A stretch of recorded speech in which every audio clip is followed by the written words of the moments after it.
How to add a trusted site to Google Chrome. Vertical bar. Add website to Chrome. Trusted sites. To begin, open Google Chrome on your computer.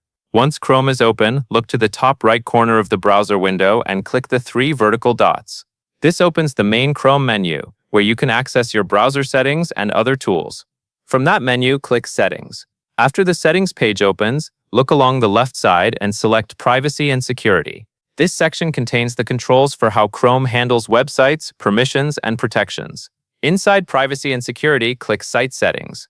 This page includes permissions for things like location, notifications, pop-ups, and content behavior. Scroll until you find additional content settings, then click it to expand more options. In that list, select Insecure Content. On the Insecure Content page, find the section labeled Allowed to Show Insecure Content and click Add. A small box will appear where you can enter the website address. Type or paste the full URL of the site you want to allow, then confirm to save it. Make sure you enter the correct address because this permission applies specifically to the site you add. It is important to only allow websites that you know and trust. Granting this permission can reduce some of Chrome's built-in protection for that site, so it is best used only when necessary. If you ever want to remove the site later, you can return to the same Insecure Content page and manage the allowed list from there. That covers everything you need to know.